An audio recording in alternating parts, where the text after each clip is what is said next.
Hi, just stopping in for a minute to say hello, and how are you? And I hope you're doing fine. All of us here are doing just fine. But I was in the middle. I'm sewing on this one. I'm sewing on this one. It's got my wonky house on there, and I'll finish. I got a little bit of the pieces sewn on, and I'm doing all of that with my Sashiko threads. And I think, did I show you this one yesterday? I don't remember, but that was one that I finished, of that little house with a tree. And then this one is there's 3 trees here. Here's a tree, and the moon and the stars and the ground, and every bit of that is stitched on with the multicolored Sashiko threads. This one I made little cherry blossoms in that tree. That's using embroidery floss on that. But I think they're turning out so much fun. But I just want to show you real quick. I don't have much time today. I'm busy. I don't know what I'm busy doing. Finishing what I did yesterday. Which was nothing. But see, I just want to kind of show you how I do this. I've got these pieces, like this one nothing is sewn on yet. But I got the pieces where I want them, and they're stapled.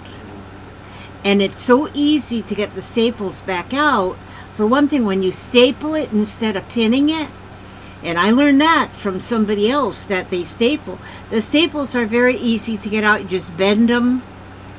Like here, I got that cat stapled on there. I just bent it, and there the staple is right out again. So it's very easy to get the staples back out. And I just staple it in, and then every piece stays right where I want it until I get it stitched in. That's really, really good to know.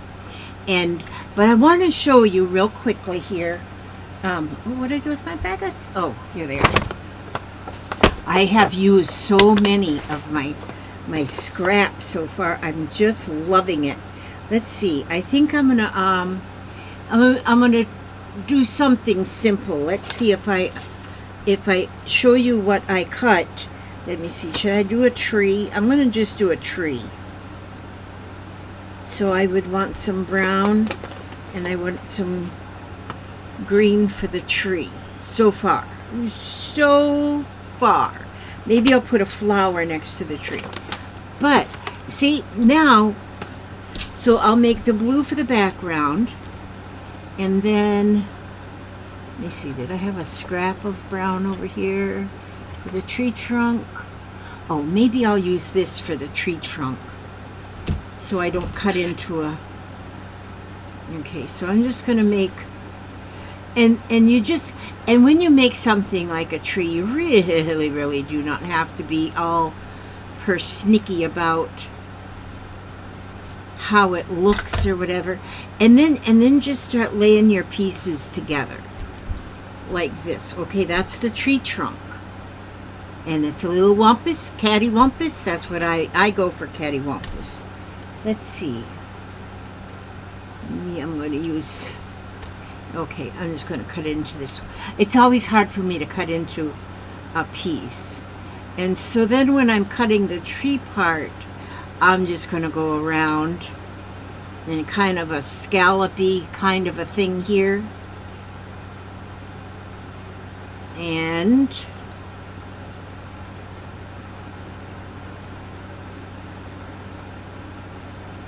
that's the tree topper. Just like that. And we'll put that right there. There's the tree topper. See, that's the top of the tree. And then to hold that there, I'll just put a staple in there, and that holds it right down. That staple just went through both these pieces. So they'll stay just exactly like I want them. And then I look through my scraps, my little scraps here. Look at these things. And then I might put this here. Maybe I only want it that tall. And then maybe I would put a little flower. Oh, here I cut out a cat that's going to go somewhere. That's going to go somewhere.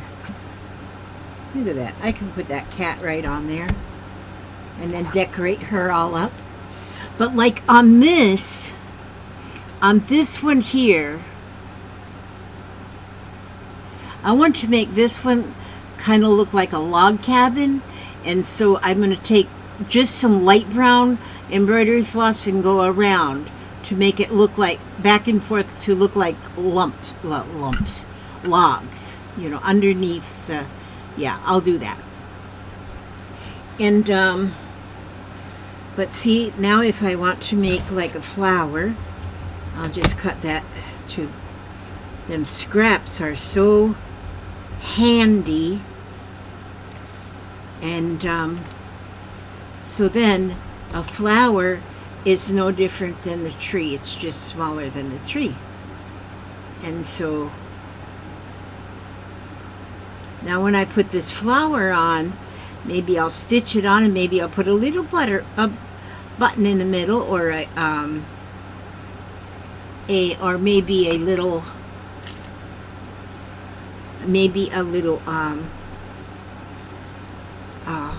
French knot or something. And then maybe here, see, these little pieces are so handy, because now see, this can be a leaf on this little flower. That can be a leaf on there, and then we can put another leaf on the other side. And then we have a flower, and then I'll stitch, like I said, like in the middle. And then, like, especially on these darker blues, I like to the darker blues, I like to put, I get so many things going at one time. This one here, I might put some more. I only have just a few little things up here, like little stars. This one got a lot of stars in it, and it makes it look like a night sky with stars. This one I have a moon, so, but they're simple. Like the trees are just little triangles. This here tree trunk was just a scrap that I had left over from something else, and so I cut out the tree thing, and then I put the tree trunk there, and then these are just 3 triangles to make those trees. This, no fanciness at all. And so, but I love this one package of the dyed wool is so pretty. I love how it's all variegated, and that makes perfect backgrounds. See how this one's just a plain color, and then this one's variegated. What a difference a day makes. That is so pretty. And so, but I would bet if I was to, I don't know, I'm going to try on a piece that if I spray it with some dye spray or something that I have, I could see what that does as far as changing the color. I'll do experimenting. But I love these. I just love.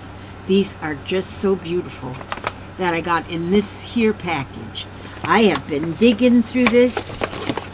I just love the feel of them. Just love it.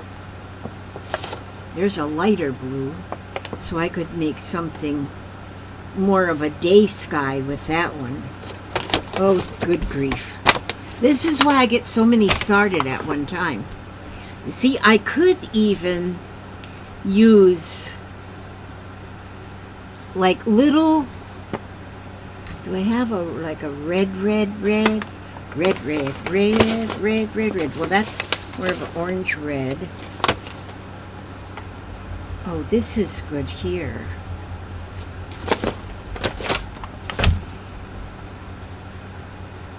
What I could do with this color then is I could cut, let me see, I like to just cut a smaller piece. I cut better if I make a small square and then cut something out of that. Then I'm going to make an apple. Okay, so the apple has to be sort of rounded like this, and then a little rounded like this, and dip down in the middle, and then up like this. Kind of looks like a heart. It can be a heart apple tree. That's what I'll do. Instead of doing French knots, I'm going to... See, that's the thing. You can just change your mind and do whatever floats your boat. So that's like an apple. Just cut it sort of like a heart, and then a heart with a instead of pointed bottom, put a little lump thing in the bottom there. And then we'll need to have one more apple. This could be a 3-apple tree. A 3-apple tree. Yeah, just like a heart. And then at the bottom, just kind of dip up. These are all different kind of apples, so that's why they're different shapes. Okay, see, there's 3 apples on that tree. Oh, I want that flower to be like that. Okay. And then I want a different color green to be with the leaves. Oh, the stems. See, now that is another little tiny scrap that I cut something out of. Did I cut just those leaves right there? Maybe. And then we can just, well, that's close enough. Nothing fancy, nothing fancy. We're not into fancy in this, on this town in Florida. Okay, let's see. Might even put that underneath there like this. Yeah, I think underneath. Like that. And then there finishes off that little, like a leaf to go with the apple. So the tiniest little scraps. Ooh, don't lose that needle, Elizabeth. Okay. See there? That is really cute right there. Just that right there. So then I get them pieces in there, and now I want them to stay and behave themselves. So I'm just going to staple them in there, because now I'm telling you, I'm so glad that I learned about stapling these felt projects together, because I was putting pins in them first, and but pins, if you got pins in there and then you start, it's like whatever you're sewing, then your thread just wants to wrap around the pins, and then it makes you use language that's not acceptable. No, I don't really use that kind of language, but you think it sometime. Well, you say, oh, doggone it. Okay, see, now each, what? Nope, I put that one in. I gotta pull that staple back out. But see, then when all your pieces are stapled on there, when you start stitching, then all your pieces stay put. So what I'll probably do is I'll probably start first stitching the apples, and then go on to stitching, because then it's really good and held down. By the time I do that, I can take that staple out, the apple staples out, and take that staple out, and everything will stay put. So I think that this is fun. Now, and then, see, I'll take a piece of, like, maybe I would take, because then I want it framed. So maybe I would take a piece like this color and cut, no, I don't think I'd want that color. I think I'd want a darker color. I think I would like this color. Oh, I am loving my wool. Oh yeah, I like this.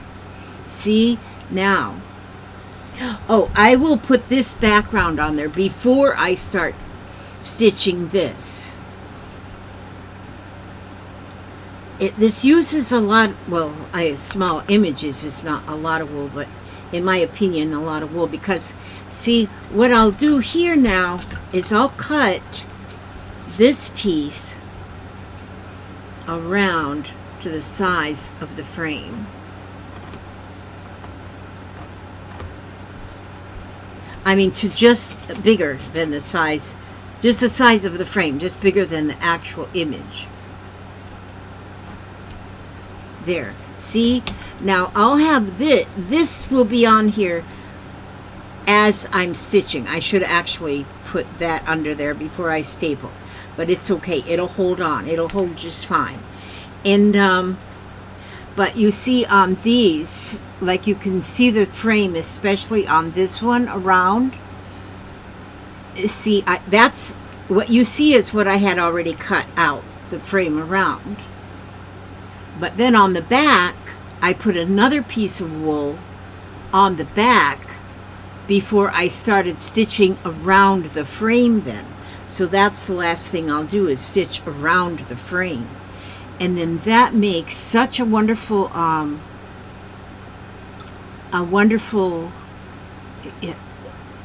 weight to this finished. It's just such a good weight. And I'm really liking, like this one is just all squared off. This one I rounded it like, and I kind of like that rounded thing at the top. I really like that too. I'm learning different ideas as I go along. And this one I might go ahead and round this one too. I might make these just the 2 rounds and cut. In fact, I'm going to do that right now. So I'm going to just cut, and then like these little pieces like that, they'll be used for something. They will absolutely. And then I cut the first one, and then I cut the frame one, just to like aura around it, you know. So it's maybe 1/4 of an inch around. Now when I do the backing, see, I'll do that backing later on. I don't want that sharp corner. I want that rounded. There. Okay.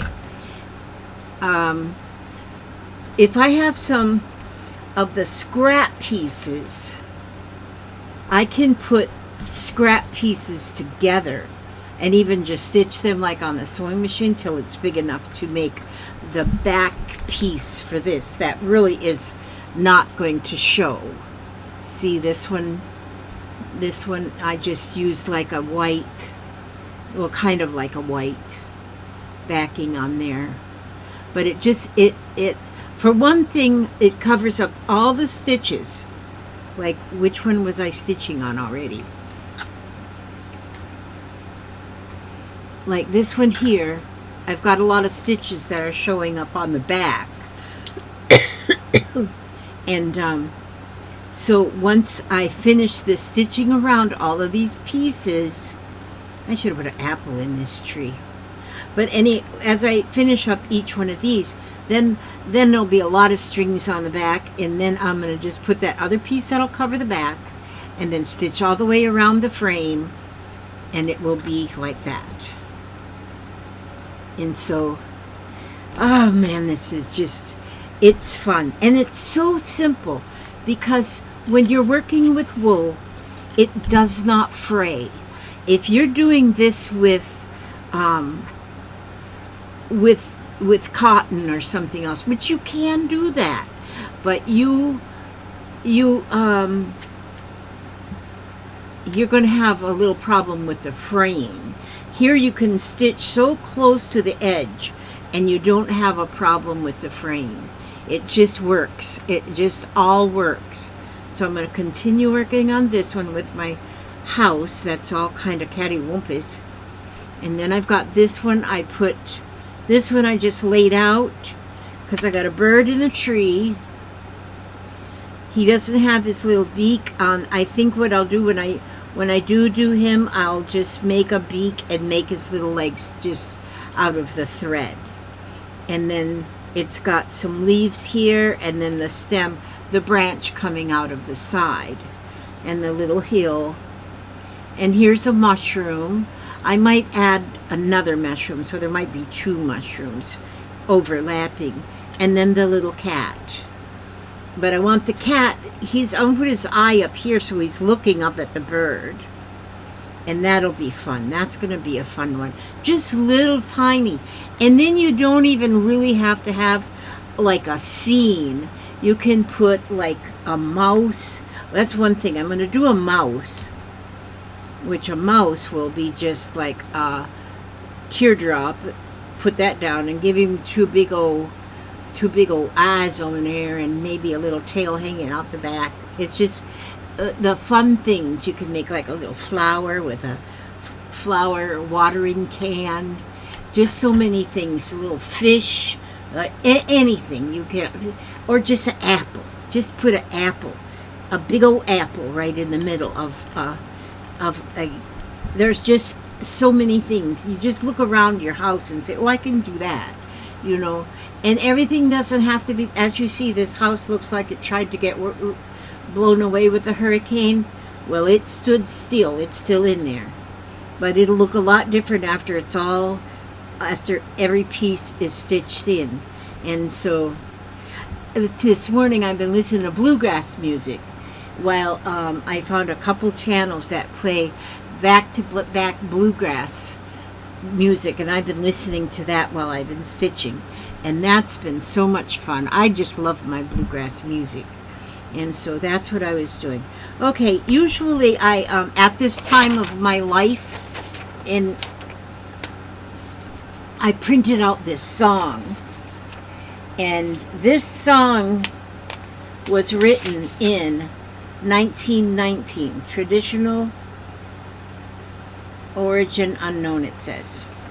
Wait a minute, I gotta get my glasses on. This world is not my home. So sometimes I sing instead of read. I like to sing, and everybody should sing.